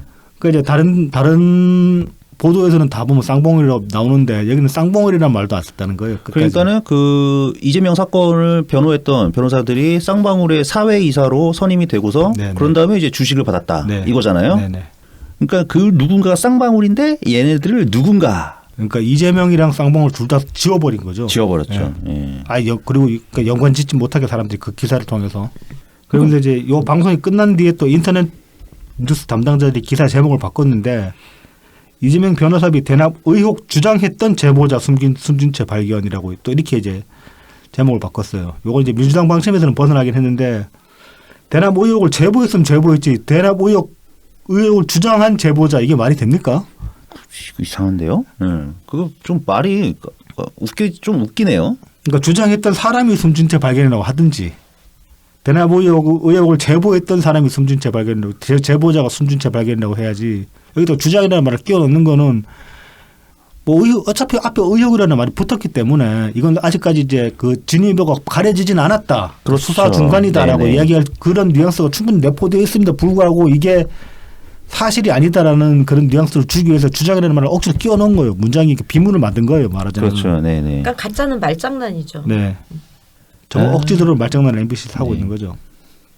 아니 진짜 이 시대가 어느 시대인데 MBC에서 이렇게 안 썼다고 다른 기사에는 다 그렇게 쓰고 있는데 쌍방울을 쌍방울이라고 쓰고 이재명을 이재명이라고 쓰는데 네. 이렇게 한다고 해서 자기네들이 뭐 가릴 수 있다고 생각하는 것 자체가 MBC가 홍길동인 거죠. 그러니까 이재명을 이재명이라 하지 못하고 쌍방울을 쌍방울이라 하지 아니 옛날에 못하고. 이런 일로 MBC 파업도 하고 난리 났었잖아. 그러니까요. 지들이 파업했었잖아. 네, 제일 로저가 그렇게 해서 파업을 했었죠. 오. 그리고 당시에 많은 사람들이 호구를 잡혔죠. 네. 우리가 알고 있는 많은 분들도 후원금을 보낼 거라거나 물품을 보냈는데도 불구하고 지금 통수 맞아서 심지어 이 민주당 그 이재명 캠프 선대위 그러니까 선대위 대변인이죠. 네. 최지은 씨는 이게 더합니다. 아예 이병철 씨가 허위 제보를 자백한 것처럼 얘기를 했어요. 네네 TV에 나와서 이 선대위 대변인이 보니까 한 30 몇 명 되더라고요. 근데 저는 몇 명 안 된 줄 알았더니만은 많죠. 네, 그래서 이 양반 이름 확인하려고 이재명 캠프 선대위 대변인 그랬더니 이름도 다 나오고 한참 찾았어요. 최지은 씨가 그 월드뱅크 그 세계은행 그 근무하다가 그 사람이에요? 네, 그 부산 이제 그렇게 그래서 배우고 정말 커리어가 빵빵한 사람이 여기에서 왜 이러고 있는 거 도대체? 뭐 세계은행 멋있긴 한데 멋있어 보이기는 한데 그 세계은행 하면 한 사람 더 있어요. 그 시대전환 그 대표 그조 이름 이제 까먹었다.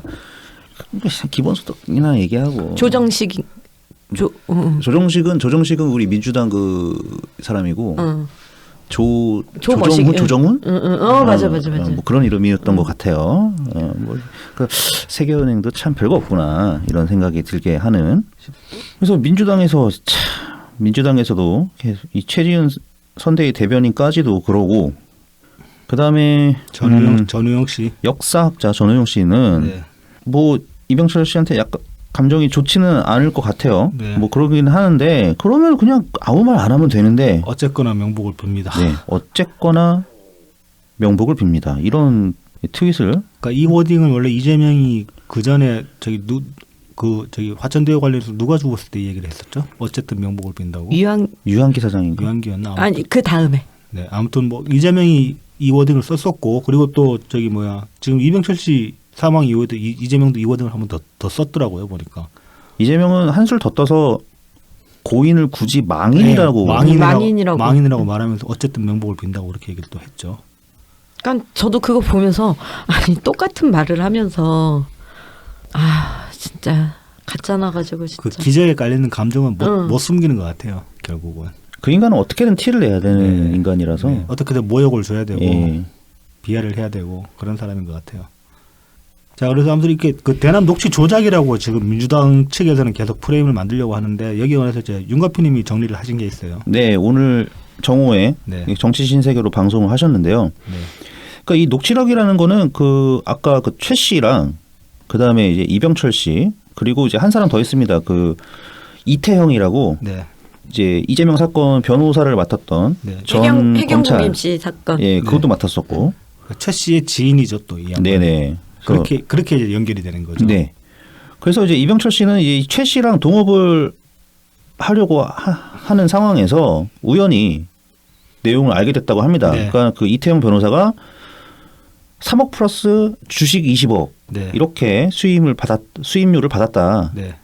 이런 걸 알게 돼가지고 이거를 이제 고민을 하다가 녹취록을 공개를 하게 된 것이죠.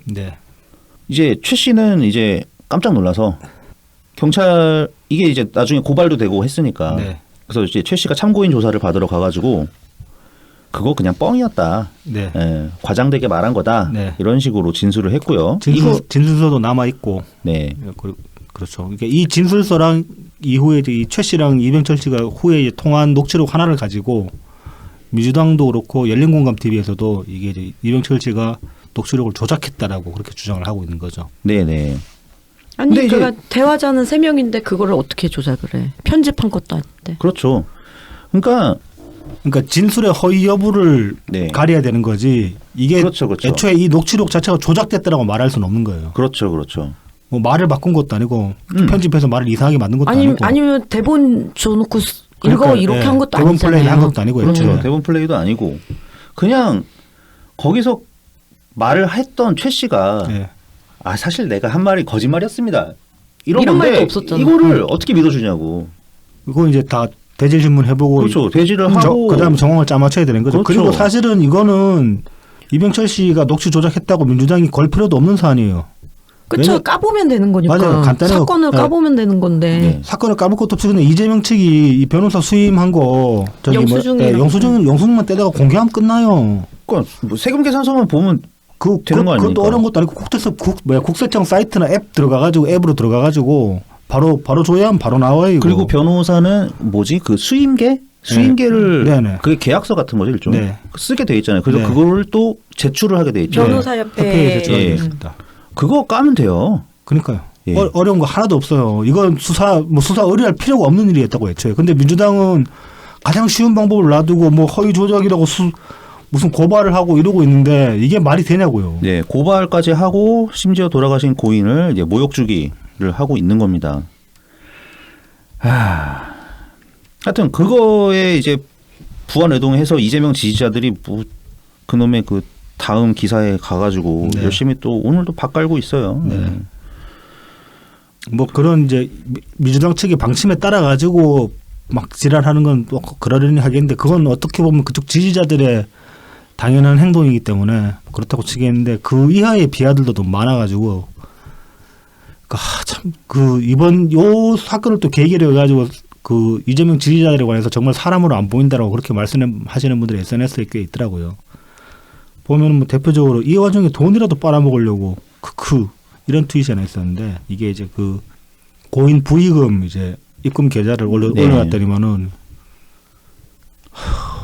이게 할 소리입니까? 사람 죽었는데. 그리고 이것도 참 대단했죠. 여러분들은 자살당할까봐 걱정 안 하셔도 됩니다. 네. 당원 게시판에 올라온 글이고. 예, 여러분은 굳이 힘써서 자살시킬 가치가 없으니까 안심하세요. 네. 야 이거 놔두냐? 그러니까요. 단기 관리자 뭐 하는 거야 대체? 뭐 논란의 합니까? 소재는 예. 뭐 진작에 없애고 비하 같은 거 다 잡는다더니. 그러면서 또 뭐 이재명 지지 단톡방에서는 조작 배우시킨 놈이 범인이라고 몰아가야 한다면서 뭐 이게 이재명 이병철 씨 죽음이 마치 이제 누군가의 사주에 의해서 자살한 것처럼 이렇게 지들끼리 계속 이야기를 만들고 있어요 보면은. 또 그리고 이병철 씨가 죽은 게 우리 때문이다. 예. 우리 때문에 아니고 우리 중에 누군가가 시켰다 그런 얘기도 있고 뭐 와. 호남 향후의 사무총장이 지령해서 뭐 이제 이병철 씨가 그래. 자살했다 그런 얘기도 있고 하여튼 뭐 온갖 종류의 망언이 다 튀어나오는 것 같아요. 네. 예. 이것들은 좀 진짜로 그 사례들 수집해가지고 제보를 해주셨으면 합니다. 지금 변호사분들이 많이 그쪽으로 이제 몇 분이 협력해가지고 고발을 하실 모양이니까. 네. 그래서 뭐 다시 한번 삼국 고인의 명복을 빕니다. 네. 뭐 살아 계셨을 때는 사실 그다지 저 개인적으로는 그다지 뭐 이렇게 좀 뭐 반가운 사이는 아니었어요. 그분이 이병철 씨가 저를 아실 리는 없지만은 네. 네. 뭐 공교로운 일들도 있었고 했기 때문에 그렇지만 그렇다고 해도 뭐 그렇다고 해서 이 가는 길이 또 크게 어긋나지는 않았기 때문에 그냥 네. 늘 마주치는 그런 분이었던 걸로 저는 기억을 합니다. 이병철 씨는 크게 어긋나지가 않았었더라고요. 네. 계속 그랬는데 그 같이 팟캐스트 했던 펀치는 네. 그분은 확 달라졌더라고요. 전향을, 예. 애초부터 좀 이쪽에 좀 먹을 거 있냐 싶어가지고 그렇게 들이댔던 분이라서 그래서, 많이 드시고요. 네. 그래서 다음 이야기로 넘어가 보겠습니다. 유시민과 소영길의 망언들. 네. 아 유시민 요새 너무 진짜 방송 많이 나온다. 짜증나게. 원래 좀 잘 나가는 방송인이긴 했으니까. 네. 1월 11일에 김종배 시선 집중에 나와가지고 네. 이재명과 문재인 정부를 갈라치게 하는 보도를 그만해라. 네가 뭔데? 그러면서 이제 언론에 부탁을 했습니다. 네. 예. 그러면서 청와대 글쎄 요새 양정청도 없잖아. 그러니까 청와대 입장이 네가 잘 될 수 있으면 나를 밟고 가라는 게 청와대 입장이다. 네. 이런 얘기를 했고요. 그다음에 뭐 문재인 정부 정책과 차별화하고 기재부 두들겨 패고 이렇게 하는 것이 청와대 좀 밟아가면서 이재명 자기 살림을 늘리는 과정이고 이걸 위해서 모두가 오케이. 아니, 누가 어떤 새끼야? 존나 내피셜이죠. 그러니까 같잖아요, 진짜로. 수준 너무 진짜 또 이재명만 엮이면 왜 이렇게 다 수준이 이렇게 쭉쭉쭉 이거 떨어지는지. 애초에 이제 노무현 대통령님도 그렇고 문재인 대통령님도 그렇고 정치 이렇게 하지 말라고 말씀하셨던 부분이고. 그래서 노무현 대통령께서 말씀하셨잖아요. 책이나 써라. 책이나 쓰라고. 네. 안희정은 농사나 짓고. 네. 문재인은 정치하고. 네. 말들을 안 들어. 그러니까. 야, 노무현 대통령님 참 다시 생각해보자 정말 그 선고안이 놀랍습니다. 진짜. 예, 진짜 놀라워요. 예. 정치 안 한다는 사람 정치하라고 몇 번에 등 떠밀고 너는 정치해야 된다 그렇게 말씀하셨으니. 그러니까는 노무현 대통령님의 말씀을 유일하게 들으신 분이 문재인 대통령님 아닙니까? 그렇죠. 그쵸. 그래서 네. 잘 하셨죠. 잘 하시고 계시고 네. 너무 고생스러운 일을 하시고 계시지만 속상해.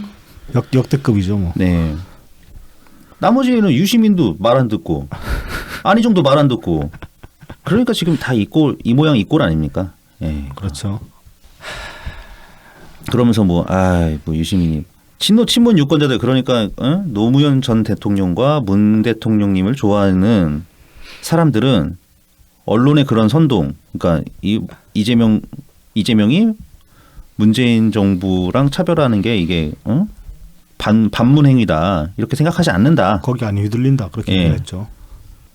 니네 안 흔들리는 것 같긴 해. 겁나 안 흔들려. 그러니까 이 유시민이 이 말은 되게 이거 주저넘은 말인 게 네가 뭔데 친노 친문을 규정합니까? 그러니까 이 말을 뒤집으면은 그 이재명이 기재부 공격하고 정부 공격하는 거에 관해서 항의하는 사람들은 친노 친문 지지자가 아니라는 얘기잖아요. 그렇죠. 예. 유시민 당신이 뭔데요? 그러니까. 당신이 뭐 신이에요? 당신이 노무현 대통령이에요? 여기 막 목고목까지 침이라고 그러는데 편집자만 만들려고 참는다 진짜. 예, 참아주시고요. 감사합니다.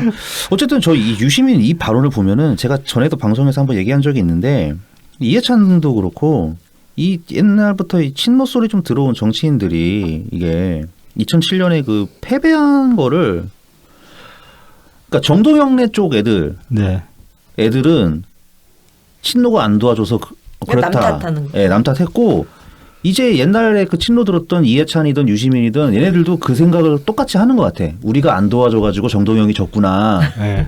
이런 생각을 하는 것 같아요. 네. 얘네들도. 네. 그러니까는 원팀 이렇게 목을 매는 거야. 아니 후보 자질이 문제였지. 그때만 해도 저는 노무현 찍었던 사람인데 그때만 해도 저도 정동영 너무 꼴 보기 싫고 저기 언제 인간 되려나. 그러니까 이제 지금의 민주당은 이제 이런 거죠. 그 친정동영을 하다가 김어준 같은 애들에 의해서 친노로 세탁이 된 이런 반참여정부 인사들하고 그다음에 이제 옛날 친노들하고 구친노들 하고 뭔가 모종의 합의가 된 그런 원팀이 된 거 아닌가. 그래서 우리 문파들이 이렇게 힘든 거예요. 왜냐하면 우리는 그 합의에 전혀 동의하지 않거든. 그렇죠.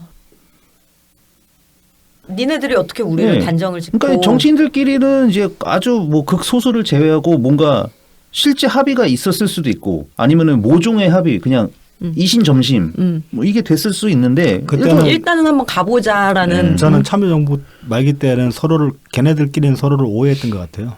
그냥 다들 똑같이 사적인 이해관계 뭐 이런 것 네. 때문에 사적인 이해를 추구하는 그런 인물들이었는데 서로를 오해했던 거지. 쟤네들은 우리 까라랑 다르니까 서로를 사실은 걔네들끼리 협력할 수 있는 완벽하게 협력할 수 있는 협력 관계였는데 중간에 커뮤니케이션이 안 됐던 거야. 네. 뭐 어쨌든 이것도 이제 어쨌든 제 뇌피셜이고 네. 저런 합의가 있었는지 없었는지 뭐 알 수가 없죠. 네, 네. 알 수가 없지만 당연히 이제 국민 여러분들께서도 관심도 없고 그런 내용을 모르시지만 그래도 이것이 대표되는 게 바로 이재명 아닙니까? 지금 민주당에. 이게 못 믿어온 거죠. 이재명 지지율이 40을 죽어도 넘을 수 없는 게 이재명이 못 믿었기 때문에 그런 거 아니냐. 왜냐하면은 민주당 애들이 그냥 이런 합의나 하고 원팀을 하는 데만 정신이 팔려있기 때문에 정책이 꼬락서니가 어떤 내부 치열한 논쟁을 통해서 잘 다듬어진 그런 공약들이 아니고 공약과 정책이 아니고 그냥 마구잡이로 만들어지고 그냥 최백은 같은 전문가 이런 사람들이 좀 멋있게 좀 있어 보이게 만들어준 그런 정책들이기 때문에 이게 선택을 못 받으니까 그래서 이재명의 지지율이 40%를 못 넘는다라고 저는 생각을 합니다. 하여튼 아니 뭐 자기들이 저는 박스권을 자기들이 가졌다고 생각을 해요. 그러니까 그러니까 중도에서도 보면은 이재명을 생각할 때 별로라고 생각하는데 이 사람들은 이재명은 그래도 된다? 이재명에게만 허용되는 그런 악의 인센티브죠.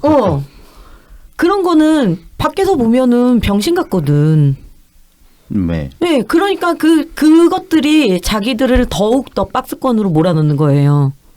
그거를 초월을 해야 되거든요. 그래야지 중도들한테 선택을 받고 그러는 건데 아니 왜 이재명은 괜찮아? 나는 그게 나는 이재명에게만 허용되는 그런 것들이 나는 아니 니네들이 윤석열, 김건희를 욕할 자격이 있어? 조국에 빗대서? 저는 그 얘기를 하고 싶은 거예요. 예. 뭐 지금 내로남불이죠. 내로남불. 아까 앞서서 말씀드렸던 딴질보 기사에 비추면 다시 말씀드리자면은 지금 이재명 지지자들이 요구하고 있는 거는 윤석열이 정경심 교수나 조국 장관 자녀들 때려잡았던 것처럼 이재명이 그렇게 적들을 때려잡아 달라라고 요구하고 있는 거죠. 네. 그러니까 행위 자체에 대한 어떤 그 선악 기준이 없는 거예요.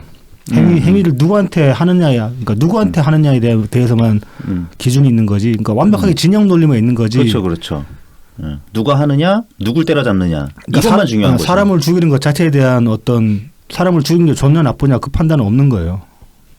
이어서 이제 이낙연 대표님이 유시민의 말에 대해서 이제 반박을 하신 건 아닌데 마침 또 이제 1월 12일 날 국가비전 국민통합위원회 혁신 비전 회의에서 반박이 될 말씀을 하셨어요.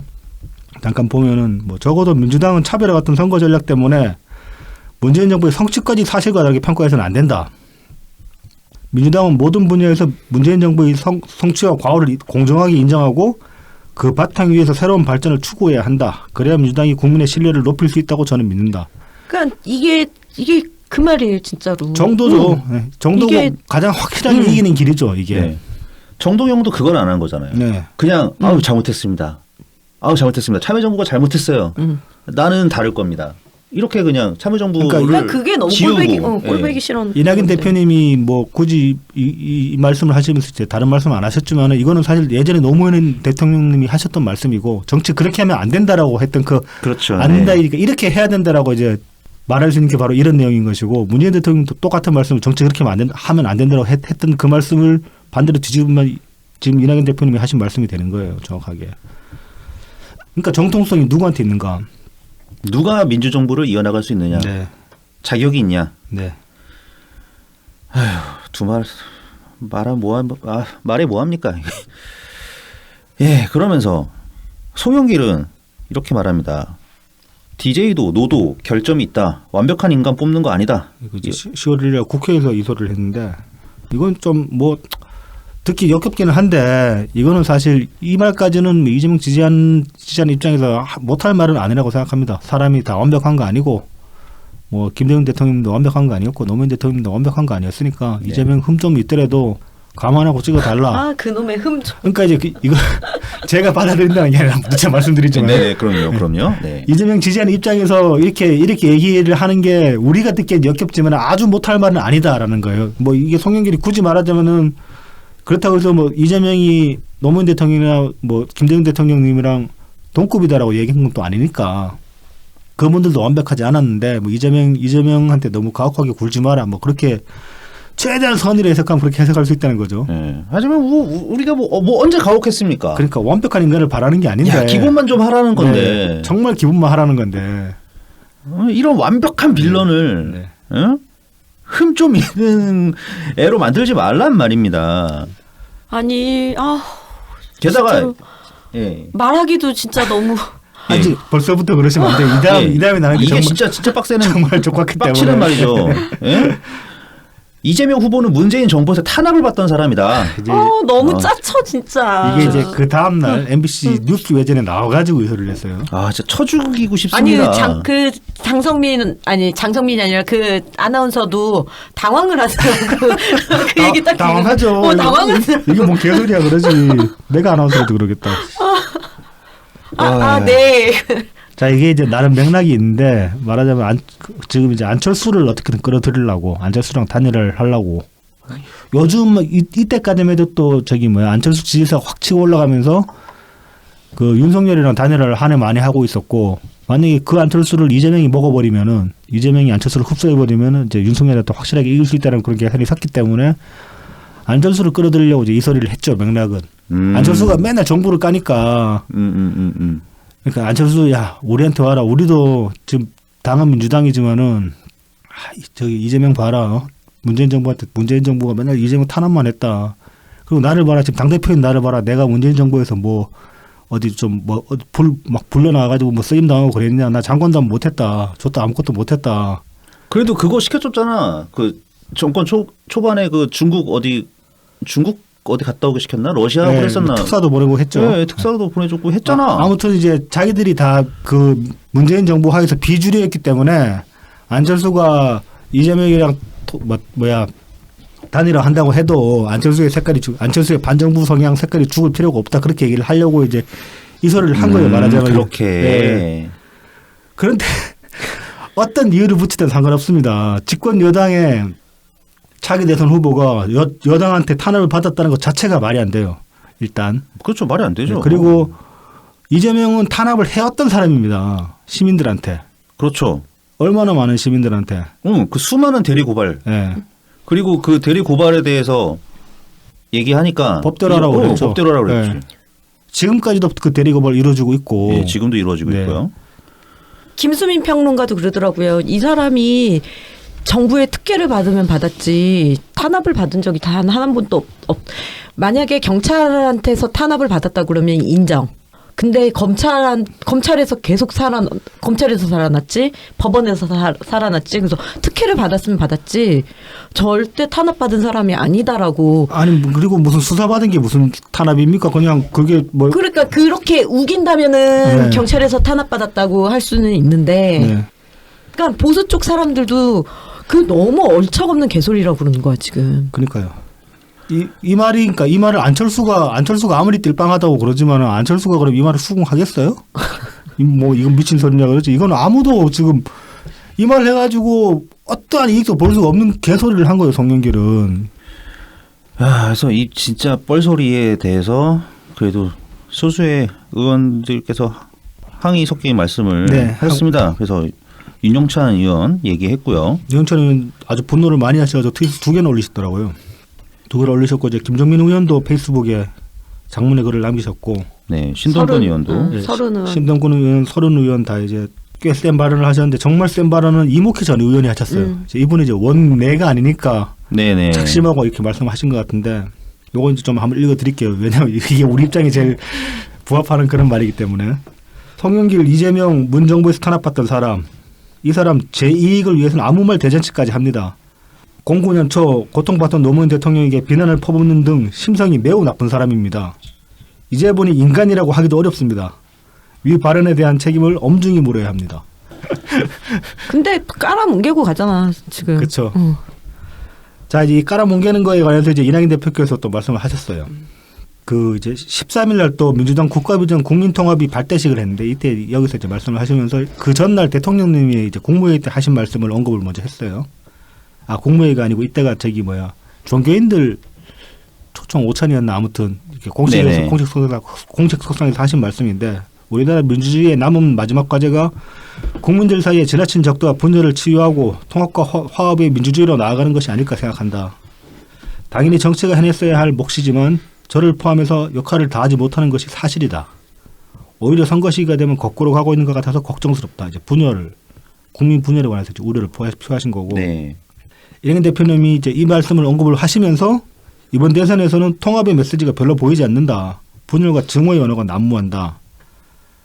뭐 이제 지금 이제 코로나 하고 이제 기후 위기 같은 거 이제 복합 과제를 해치고 나가려면은 더 어느 때보다 더 이제 통합이 필요한 그런 시점인데 계속 이제 뭐 이런 식으로 계속 싸움만 부추기고 있다 그렇게 이제 우려를 표하셨습니다. 네네. 사실 송영길 이쯤 되면은 그 예전 민주당 같으면은 이제 의원들 들고 일어나 가지고 갈아엎고 비대위 체제로 가자고 지금 으쌰으쌰하고 난리 났어야 했어요. 그렇죠. 그러니까 이 모든 특혜를 이재명이 다 받는 거야. 그렇죠. 근데 이제 네. 그 당대표의 어떤 임기를 보장하고 그런 시스템을 이제 확립시키자고 한 게 문재인의 당 개혁이었죠. 문재인 대표 시절의 당 개혁이었죠. 물론 이제 문재인 대통령 당시에 이제 그 당대표 임기를 못 채우고 물러나시긴 했지만은 그 시스템을 만들어 놓고 나가신 건데.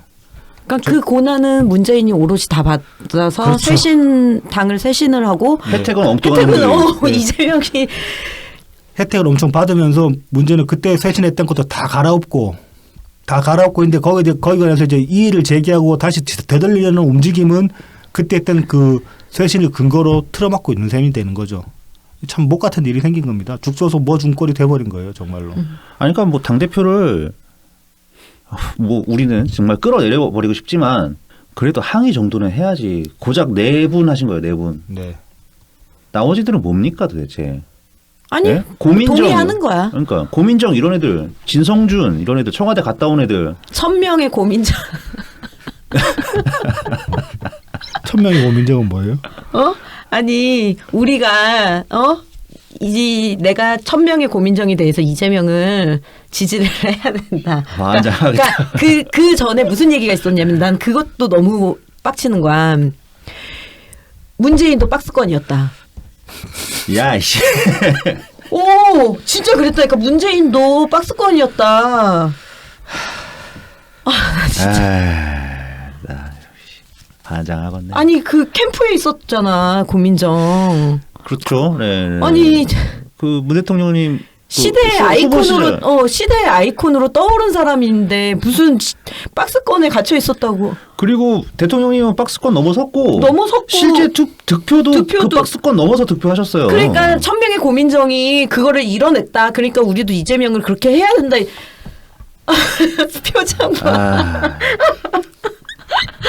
반장하겠습니다. 그 저희 방송을 누차 들어오신 분들은 아시겠지만은 저희 아버지는 그 박정희 대통령 지지하시는 분입니다. 그런데 지난 대선 때 문프 찍으셨어요. 왜냐하면 사람이 괜찮거든 보니까. 네네. 고민 1000명이 뭐 100만 명의 고민정 와도 우리 저희 아버지가 그거 보고 팔 찍을 일은 없어. 그냥 대통령 후보로 나온 사람이 딱 보니까 보기에 번듯하고 사람 좋으니까 저 사람은 괜찮네 그러고 찍으셨단 말이에요.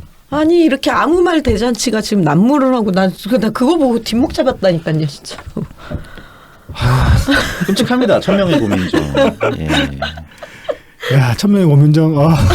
1000명의 고민정, 뭐 100명의 진성준, 뭐 그냥 깝깝합니다. 차라리 송영길 한 명 보는 게 나을지도 모르겠네요. 나는 그런 워딩들이 너무 그 감성에 이거 인스타에서나 볼 법. 인스타. 그런 감성 가득한 이런 워딩들은. 어쩐지 인스타 가기 싫더라. 이거 뭐 무슨 라디오에서 한 말이에요. 라디오 인터뷰에서. 아니 자기가 뭐라고 생각하는 거예요? 자기가 1000명 되면 뭐 누구든 당선시킬 수 있다고 생각하는 그 거예요? 박스권에 갇힌 문재인을 자기가 걷었다? 우리 1000명의 고민정들 함께 나아가요. 아우 신나 진짜. 반장하겠습니다. 뭐 저희 뭐 좀 더 준비하려고 했는데 준비는 해놨는데 예. 오늘 녹음 시간이요? 네 오늘도 예. 실패했습니다. 원래 이것 때문에 링 장군님 모신 건데 정작 링 장군님 뭐 무슨 얘기야? 이제 이제 여의도 집회 콜라보 이런 거에 대해서 이렇게 좀 얘기를 나눠볼까 했는데 시간도 부족하고 사실 지금 또 오늘 트윗에서 갑자기 그 윤석열 착즙하기 운동이 벌어지면서 나 윤석열 너무 좋아졌잖아. 네, 저도 많이 좋아졌습니다. 이건 다음 주에 다시 윤석열 착즙은 다음 주에 다뤄보도록 하겠습니다. 좀 재밌는 부분이 있어가지고. 네. 그러면 다음 주에 다시 찾아뵙겠습니다. 다음 주 한 주 동안 또 굉장히 영하의 추운 날씨라고 해요. 네. 다들 건강에 유의하시고요. 토요일 날 다들 나오셔가지고 제가 트윗에도 적었지만은 뭐 이병철 씨 돌아가시고 나가지고 다들 서로 안위를 걱정하는 그런 일들이 벌어지고 있으니까 토요일 나오셔가지고 말해도 얼굴 비추시고 서로 나 일주일 동안 잘 지냈어 하고 이제 그렇게 서로 얼굴 보면서 말없이 인사할 수 있는 뭐 그런 자리가 됐으면 좋겠다는 생각을 해봅니다. 네, 그러면 한 주 동안 건강하시고 다음 주에 다시 찾아뵙겠습니다. 네, 감사합니다. 감사합니다. 감사합니다.